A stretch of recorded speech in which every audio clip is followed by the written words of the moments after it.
look, here's a story of when I screwed up and backed into a risk.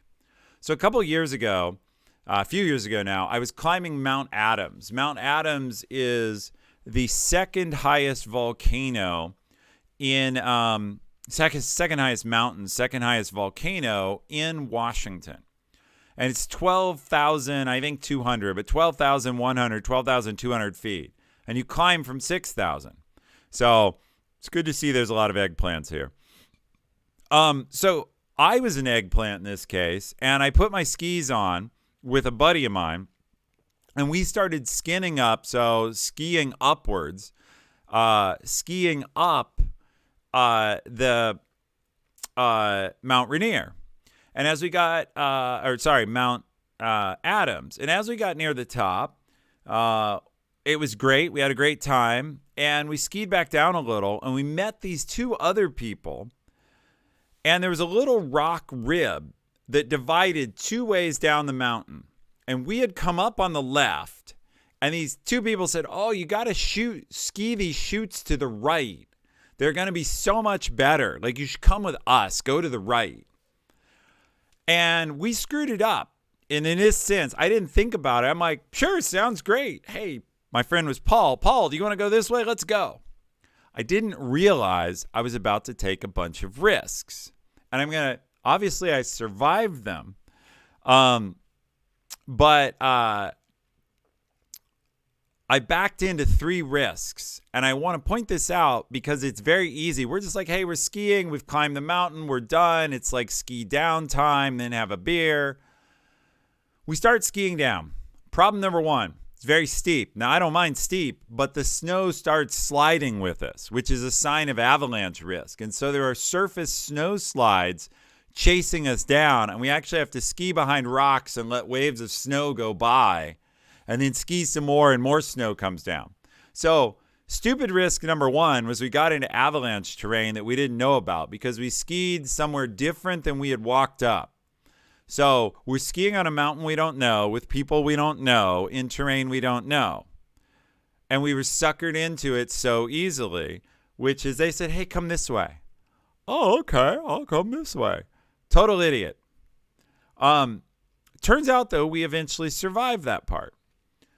So thing number 2, along the way, I'm trying to see where we're going. And I have on really dark shades because you climb in the summer, but there's snow on the glaciers. And so you have really dark sunglasses called glacier glasses. And I'm having trouble seeing where the hell I'm going. So I push them up on my forehead and keep skiing on the snow and the sun because it's July. My friend Paul and I usually climb on 4th of July weekend. So we'll come back to this point later. Just remember, I put my sunglasses on my forehead and kept skiing. Well, thing number 3, we'll see how many mathematicians or geometry lovers there are here. I said at the top there was this little rock ridge that separated the two ways. But if you think of a mountain as basically a circle and the peak is at the point, at the peak, every place you go, every direction you go is equal distant. But as you take those two paths down, the way we came up on one side and the way we went down on the other, they get further and further apart. And when we got down to the 6,000 foot level where we needed to go back to our parking lot and the car, even though we started out like 50 feet or 100 feet from the other way down, out on the perimeter of the circle, we were 3 miles away from our car. And so that means putting your skis on your back and you're wearing ski boots and putting all your other crap on your back and hiking along a half melted out, half overgrown trail sideways around the mountain. Now remember, we've climbed all day. We got up before dawn and we've climbed 6,000 feet. Then we've skied down and now suddenly we have to put all our crap on our back and hike out. And I think, by the way, we have to change the question thing because it says that this is one of the changes in the branding. Anyone can type bang question and get the answers, but in fact, only mods can do it. So we hike around the mountain. We get back to our cars. We're freaking exhausted. We have our beer. I start driving home. And All right, so a lot of people want to know how to ask questions. And it works if you're a mod. So we'll change the instructions. Or we'll change the way the chatbot works.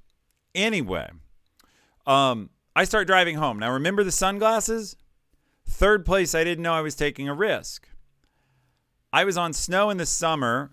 The climbing route on Mount Adams is to the south. You're looking right into the sun.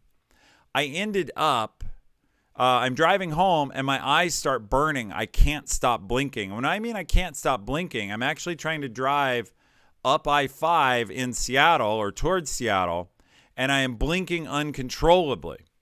Turns out I have oncoming snow blindness, like the Eskimos. I have burned the back of my retinas from being on the snow in the sun. Yeah, Ligerbox. Okay, sure. The physician knows. Absolutely. And I'm going to read chat now. Duke of Thought, you are right. When I tell stories tonight, you're going to be like, that idiot should be dead. And you're actually right. I probably should be dead because most of my stories about risk have to do with risks that went wrong and shit that went wrong in the mountains. So for the next day, I was in agony because I had never before sunburned the inside of my eyeballs. I did not end up going all the way blind, but I will totally say never do this. It hurts like hell. You can't stop